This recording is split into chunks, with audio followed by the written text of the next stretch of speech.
Hello guys, what's up and welcome back to आपका अपना YouTube channel science 11 10 12 by N academy. कैसे हो मेरे प्यारे प्यारे बच्चों? सब बढ़िया, ऑल वेल, ऑल फाइन। चलिए ग्रेट। तो मेरे प्यारे बच्चों, पिछले लेक्चर में मैंने आप लोगों के साथ में मोल कॉन्सेप्ट के बारे में पढ़ाई कर ली थी और मैंने आप लोगों को मोल कॉन्सेप्ट के ऊपर ज्यादा सवाल अभी नहीं कराए हैं क्योंकि हम थोड़ा स्टोइशियोमेट्री आने का वेट कर रहे हैं। थोड़ा सा स्टोइशियोमेट्री चालू हो जाए, फिर उसके अंदर आपका मोल कॉन्सेप्ट और बहुत सारी चीजें वगैरह वगैरह सब उसके अंदर आप लोगों को काम में आ जाएगी। ठीक है, तो चलो, तो अब आज के लेक्चर में हम लोग स्टार्ट करने वाले हैं पढ़ना एक नया टॉपिक जिसका नाम है मास परसेंटेज। जिसका नाम है मास परसेंटेज। मास परसेंटेज, अब देखो ये मास परसेंटेज एक बहुत इंपॉर्टेंट रोल प्ले करता है क्योंकि मास परसेंटेज की मदद से हम लोग बहुत सारी बातें पता कर सकते हैं। कैसे, धीरे धीरे करके सब बताऊंगा, बट सबसे पहले मैं आप लोगों को मास परसेंटेज का मतलब बताऊं तो मास परसेंटेज का मतलब होता है इट इज द परसेंटेज और amount, it tells us the percentage और amount of an element, I would say of an element present in a compound. यह आपको बताता है कि कंपाउंड के अंदर कितना परसेंटेज या कितनी मात्रा में, आई वुड से कितनी मात्रा में कंपाउंड के अंदर एक एलिमेंट मौजूद है। ठीक है, कैसे? चलिए मैं आपको बताऊं, लेट्स टेक एन एग्जांपल। अगर कोई आपसे कहे that in water find find the mass percentage of oxygen, तब आप इस चीज को कैसे निकालोगे? ऑक्सीजन का मास परसेंटेज कैसे निकालोगे? सो देखो, हम लोग सब जानते हैं H2O में हाइड्रोजन का मास 1 AMU होता है। 1 AMU होता है तो हम इसको 1 मान लेते हैं, 1 ग्राम मल्टीप्लाई बाय 2 एटम्स होते हैं, प्लस ऑक्सीजन का मास होता है 16, यानी टोटल मास हो गया 18। सो लेट्स इमेजिन आपके पास में 18 ग्राम वाटर है। तो अगर आप लोगों से कोई मास परसेंटेज पूछता है ऑक्सीजन का, तो आप यहां पर मुझे बताएंगे कि भैया टोटल मास कितना है? मैं बोलूंगा 18 ग्राम्स। उसमें ऑक्सीजन का मास कितना है? 16 ग्राम्स मल्टीप्लाई बाय 100। बस ये आपका मास परसेंटेज निकल गया। क्या आप लोगों को बात समझ में आई? ये आप लोगों का यहां पर इस तरीके से मास परसेंटेज निकल गया। नियर अराउंड 88 पॉइंट समथिंग कुछ वैल्यू आती है, 7 मान लेते हैं। अगर आपसे यही कोई पूछता है कि मेरे को एक बात बताओ, आप मुझे मास परसेंटेज निकालकर बताओ हाइड्रोजन का, तो हाइड्रोजन का मास परसेंटेज क्या हो जाएगा? यहां पर हाइड्रोजन का यहां पर मास परसेंटेज क्या हो जाएगा? हाइड्रोजन का मास हो जाएगा 2 डिवाइडेड बाय 18 मल्टीप्लाई बाय 100। तो ये चला गया 9 टाइम्स 1.11 समथिंग कुछ इसकी वैल्यू आएगी। समझ में आ रही बात? तो ये इसका मास परसेंटेज हो गया, तो इसको 9 ले लो, 88.9 ले लो, तो ये आपका 100% हो गया। तो क्या आप लोगों को मास परसेंटेज निकालने का मतलब पता चला? चलिए एक क्वेश्चन अब आप मुझे खुद करके बताइए। तो क्वेश्चन कुछ इस प्रकार है that find the mass percentage of calcium present in 100 grams of calcium carbonate. करो जरा इस क्वेश्चन को सॉल्व करके बताओ मुझे। क्या आप लोग ये क्वेश्चन सॉल्व करके बता पा रहे हैं? मुझे जरा चेक कीजिए एक बार फटाफट से कि क्या ये क्वेश्चन बन पा रहा है आप लोगों से। देखो, चेक करो।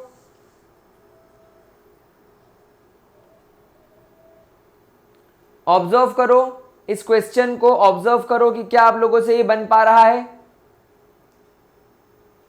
देखो देखो देखो, तो देखो कैसे करा है क्वेश्चन सॉल्व। भाई हमसे पूछा गया है मास परसेंटेज ऑफ कैल्शियम, तो हम लोग जानते हैं कि कैल्शियम का मास होता है 40। जब आप लोग कैल्शियम कार्बोनेट का मास कैलकुलेट करेंगे तो भैया कैल्शियम का मास होता है 40,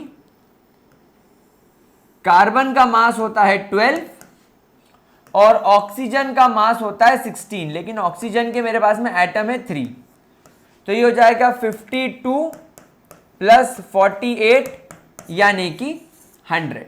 ओके, तो यहां पर मास भी 100 है, गिवन मास भी 100 है, मतलब हम लोगों को डायरेक्टली क्वेश्चन में 100 दे दिया गया था, तो हमें चिंता करने की जरूरत नहीं थी, हमारा मास परसेंटेज आ गया 40%। क्वेश्चन समझ में आया, करते आया, कोई परेशानी, कोई दिक्कत? देख लो एक बार ध्यान से, अगर कोई भी दिक्कत आ रही हो, कोई भी परेशानी आ रही हो, तो प्लीज फटाफट से मुझसे पूछें कमेंट बॉक्स में। चलिए आगे बढ़ते हैं। तो मास परसेंटेज समझ लेने के बाद अब मैं आपको एक नया टॉपिक पढ़ाऊंगा जो कि लिंक है, ये सब एक दूसरे से एक्चुअली जुड़े हुए हैं, इसलिए थोड़ा आपको ऐसा लग रहा होगा कि यार टॉपिक जल्दी जल्दी स्टार्ट हो रहे हैं, नहीं स्टार्ट नहीं हो रहे, ये सब एक ही चीज है और सब जुड़ी हुई है। तो empirical and molecular formula, empirical and molecular formula. अब देखो बेटा, मॉलिक्यूलर फॉर्मूला क्या होता है? Molecular formula tells us about the exact number of atoms present in a molecule, यानी एक मॉलिक्यूल के अंदर एग्जैक्टली कितने नंबर ऑफ एटम मौजूद है, ये हमें उसके बारे में बताता है। जैसे कि अगर आपसे एग्जाम्पल में कोई पूछो तो आप बताओगे ग्लूकोज। जब आपसे कोई ग्लूकोज के बारे में पूछता है तो आप ग्लूकोज का फॉर्मूला लिखोगे C6H12O6, यानी in glucose there are 6 carbon atom, 12 hydrogen atom and 6 oxygen atom. ये सब पूरा डिटेल में आपको बताया। लेकिन अगर वहीं मेरे प्यारे बच्चों मैं आप लोगों से एम्पेरिकल फॉर्मूला की बात करूं तो empirical formula tells us about the simple ratio, it tells us about the simple ratio of atoms present in a molecule, आपके एक मॉलिक्यूल के अंदर जो एटम्स मौजूद है ये उनके सिंपल रेशो के बारे में बताएगा। सर कैसे बताएगा, कुछ एग्जाम्पल दो तो समझ में आए।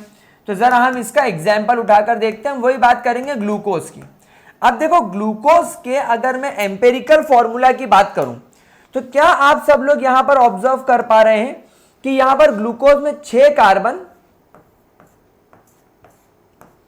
12 हाइड्रोजन और 6 ऑक्सीजन मौजूद है। तो इसका सिंपल रेशो क्या हो जाएगा? 6 1 जा 6, 6 2 जा 12, 6 1 जा 6, यानी 1:2:1 का रेशो हो जाएगा। तो ये इसका सिंपल रेशो हो गया, ये इसके मॉलिक्यूल के अंदर मौजूद एटम्स का सिंपल रेशो हो गया। तो यहां पर ग्लूकोज का एम्पेरिकल फॉर्मूला हो जाएगा CH2O, it will come out to be CH2O। क्या ये बात समझ में आई? तो ये है एम्पेरिकल फॉर्मूला, ये है मॉलिक्यूलर फॉर्मूला। अब यहां पर एक बात ध्यान रखना, ऐसा जरूरी नहीं है कि सबका एम्पेरिकल फॉर्मूला और मॉलिक्यूलर फॉर्मूला डिफरेंट हो। There are some compounds that have same empirical formula and molecular formula, that is, यानी एग्जाम्पल अगर मैं आपको यहां पर बताऊं तो छोटे से में मैं लिखूंगा, इसका एग्जाम्पल में लिखूंगा वाटर। सब देखो वाटर का एम्पेरिकल फॉर्मूला और मॉलिक्यूलर फॉर्मूला दोनों सेम है। 2:1 का रेशो सिंपल रेशो भी है और 2:1 का रेशो उसका मॉलिक्यूलर फॉर्मूला भी है। तो ऐसा जरूरी नहीं है कि दुनिया में हर किसी चीज का एम्पेरिकल फॉर्मूला और मॉलिक्यूलर फॉर्मूला अलग अलग हो, इनके मॉलिक्यूलर एम्पेरिकल फॉर्मूला सेम भी हो सकता है। नोट करो मेरे प्यारे गुलजारी लालो, फटाफट से इसको नोट करो ताकि हम लोग फिर आगे बढ़ सके। चलिए फटाफट से नोट करेंगे, ठीक है।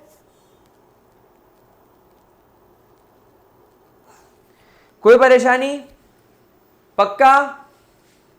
तो empirical formula and molecular formula समझ लिया, तो भाई एम्पेरिकल मास और मॉलिक्यूलर मास समझने में क्या देर? Empirical mass and molecular mass समझने में क्या देर लगेगी? कोई देर नहीं लगेगी। एम्पेरिकल मास और मॉलिक्यूलर मास समझने में हमें कोई देर नहीं लगेगी। For example, what is empirical mass? It is the sum of mass of atoms which are present in simple ratio, which are present in simple ratio in a compound. एक compound के अंदर जो सिंपल रेशो में जितने भी atoms होते हैं उनके सम को, उनके एटम के मास का सम कर दो। एंड मॉलिक्यूलर फॉर्मूला क्या होगा? Molecular formula is the sum of mass of all the atoms, sum of mass of all the atoms that are present in a molecule, जो एक मॉलिक्यूल के अंदर मौजूद है उसके सारे एटम का मास। अगेन मैं आप लोगों को एग्जाम्पल अगर करवाऊं तो मैं ग्लूकोज का ही एग्जाम्पल यहां पर लेना पसंद करूंगा।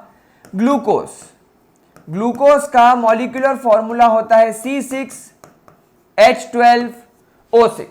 तो अब आप खुद मुझे बताइए, यहां पर कार्बन का मास कितना? 12।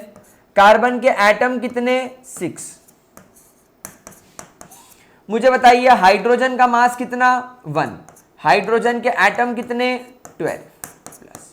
मुझे बताइए ऑक्सीजन का मास कितना? 16। ऑक्सीजन के एटम कितने? 6। 72 प्लस 12 प्लस 96, आंसर आ गया 180 AMU। ये इसका क्या हो गया? Molecular mass. यानी इस ग्लूकोज के अंदर जितने एटम मौजूद है सबका हमने सम कर दिया। लेकिन मेरे प्यारे बच्चों, अगर मैं आप लोगों से बात करूं यहां पर ग्लूकोज के एम्पेरिकल फॉर्मूला की, तो ये हो गया CH2O। आपको अभी मैंने बताया था। तो अब यहां पर क्या करना है? कुछ नहीं करना है। कार्बन कितना? 1, तो इसका मास ले लो 12। हाइड्रोजन कितने? 2, उसका मास 1 ले लो। ऑक्सीजन कितना? 1, उसका मास 16 ले लो। तो 2, 14, 30, तो टोटल मास हो गया इसका 30 AMU। तो 30 AMU इज द एम्पेरिकल मास। ये इसका क्या हो गया? ये इसका एम्पेरिकल मास हो गया।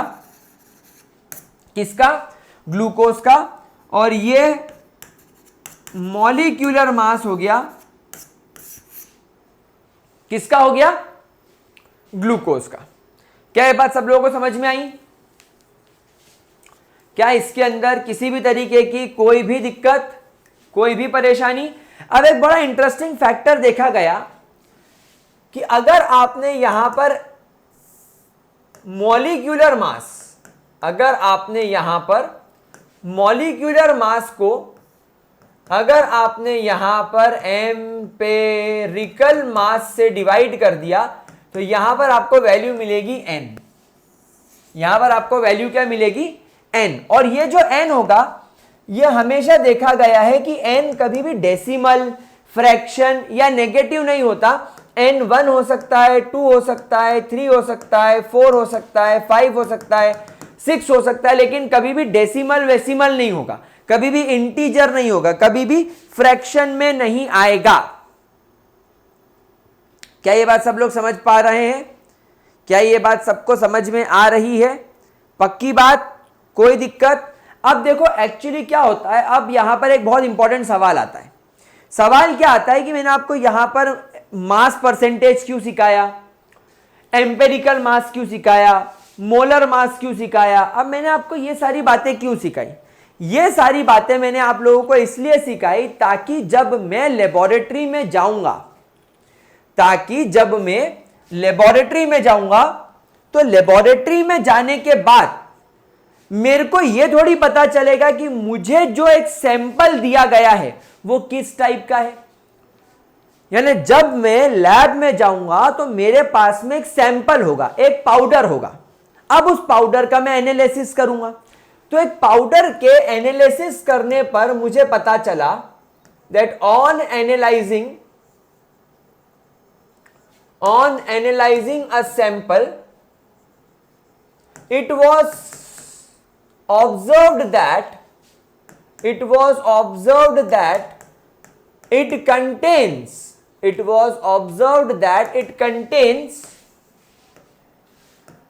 4.07% हाइड्रोजन, यानी आपके सैंपल के अंदर 4.07% तो हाइड्रोजन था, उसके अलावा उसके अंदर 24.27% कार्बन था। 24.27% आपको उसके अंदर क्या दिखा? आपको उसके अंदर दिखा कार्बन, और उसके अलावा बाकी सब कुछ कितना बचेगा? 71.66% आपको इसके अंदर मिलेगा क्लोरीन। अब आपसे यह पूछा गया इस वैल्यू की मदद से, मास परसेंटेज के वैल्यू की मदद से मुझे इसका empirical formula, empirical mass and molecular formula determine करके बताओ इफ इस कंपाउंड का मॉलिक्यूलर मास 98 AMU है। अगर इसका मॉलिक्यूलर मास 98.96 ग्राम, चलो और डिटेल में कर लो, 98.96 ग्राम से, तो क्या करोगे? तो अब देखो, मैंने आपको मास परसेंटेज सिखाया है, तो मास परसेंटेज का फॉर्मूला क्या था? मास परसेंटेज का फॉर्मूला था amount of element divided by total mass of the compound, आपके कंपाउंड का टोटल मास इनटू 100। अब यहां पर आप जब इन तीनों का जोड़ करोगे, आपको आपका कंपाउंड 100% देखने को मिलेगा। आपका कंपाउंड कितना परसेंट है? 100%। तो क्या आप और मैं मिलकर एक गेम खेलें? क्या हम इस 100% कंपाउंड को इमेजिन करें कि यह 100 ग्राम कंपाउंड है? तो यहां पर क्योंकि आपका कंपाउंड आपने 100 ग्राम इमेजिन कर लिया, डिवाइडेड बाय 100 हो गया। उसके अलावा आपको इसको 100 से मल्टीप्लाई करना है, और वहां पर आपको वैल्यू दे रखी है 4.07। तो जब आप यहां पर हाइड्रोजन का अमाउंट फाइंड आउट करने की कोशिश करेंगे, क्योंकि देखो आपको मास परसेंटेज दे रखा है क्वेश्चन में, 100 ऑटोमेटिक आ जाएगा। टोटल मास आपने परसेंटेज को सम करा, तो कोई भी चीज दुनिया में 100% ही होती है, तो हमने 100 को 100 ग्राम मान लिया, तो ये ग्राम से ग्राम कट गया, 100 से 100 कट गया, तो x की वैल्यू क्या हो गई? x की वैल्यू क्या हो गई? ये ग्राम इधर मल्टीप्लाई में आ गया, तो 4.07 ग्राम नहीं हो गई? इसका मतलब ये हो गया कि क्या मैं डायरेक्टली इस परसेंटेज को ग्राम्स में कन्वर्ट करके लिख दूं?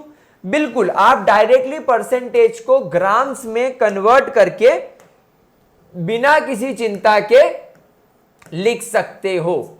तो ये इतना ग्राम हो गया, ये इतना ग्राम हो गया, और क्लोरीन आपका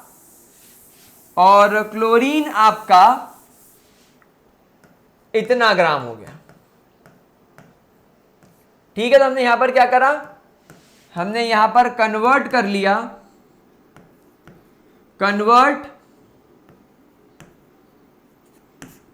मास परसेंटेज इनटू ग्राम्स,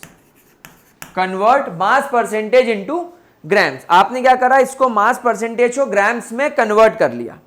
कोई परेशानी, कोई दिक्कत, किसी भी तरीके की कोई भी दिक्कत? जरा देखो, देख लो ध्यान से। ठीक है, अब क्योंकि आपने ग्राम्स में कर लिया, so therefore now we have given mass value. अब हमारे पास में गिवन मास W की वैल्यू आ गई, और इन एलिमेंट्स के एटॉमिक मास यानी मोलर मास तो हमें पता है। तो अब हम यहां पर क्या करेंगे, इस 4.07 को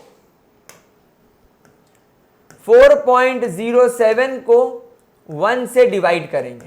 तो यहां पर अप्रोक्सीमेटली वैल्यू में 4 मान लूं, यहां पर 24.27 को हम लोग 12 से डिवाइड करेंगे तो अप्रोक्सीमेटली इसकी वैल्यू में 2 मान लूं, यहां पर 71.66 को हम क्लोरीन का एटॉमिक मास 35.5 से डिवाइड करेंगे तो अप्रोक्सीमेटली वैल्यू इसकी भी 2 मान लूं।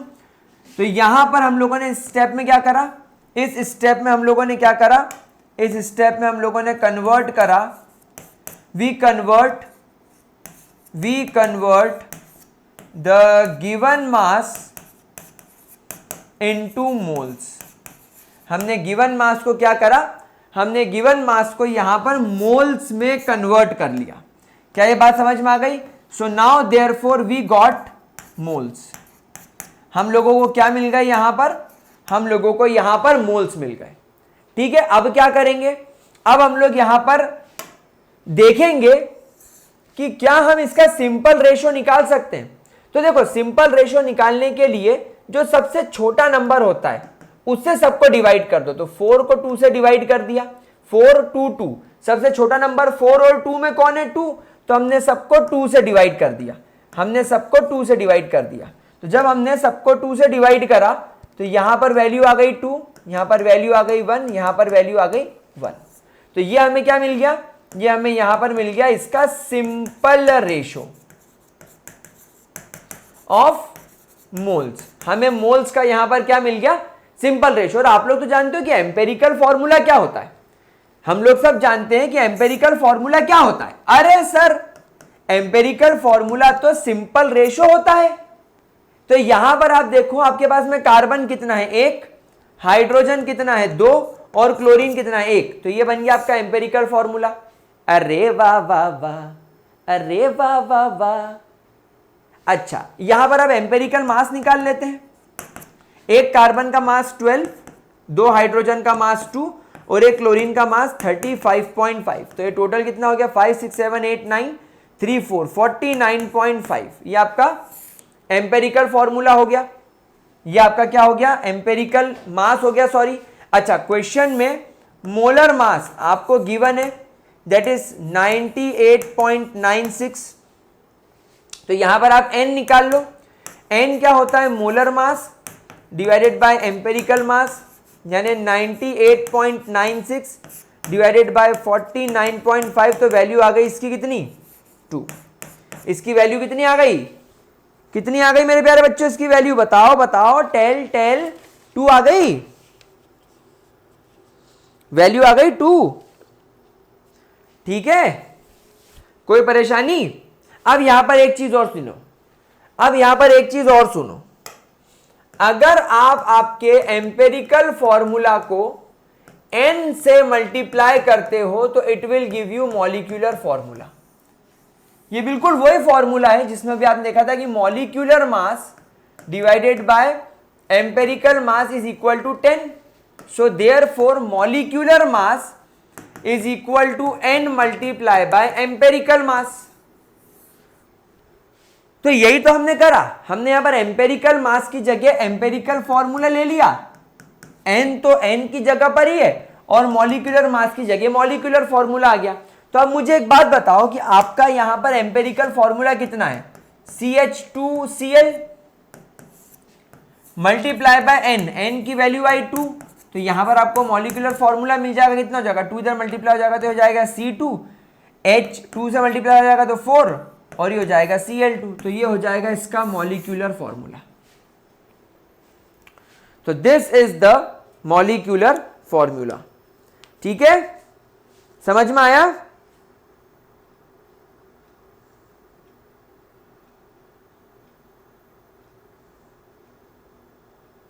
समझ पाए?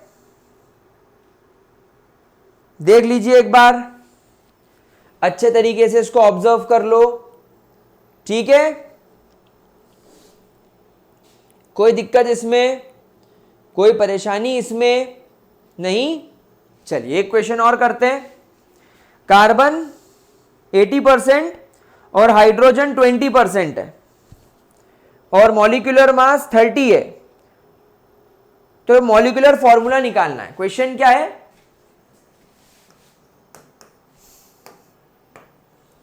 A compound contains 80% carbon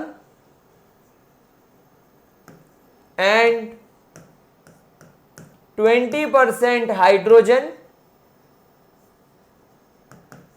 Its molecular mass is 30. So find its molecular formula. चलो करके बताओ आप खुद से, करो इस क्वेश्चन को सॉल्व फटाफट। Let's try to solve this question.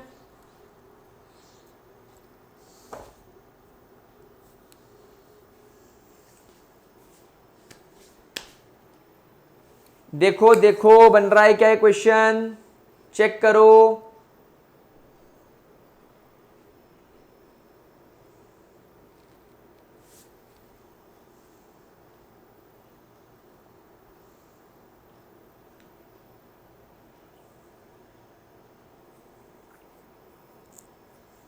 देखो वही तरीका आपको सबको पता है क्या करना है।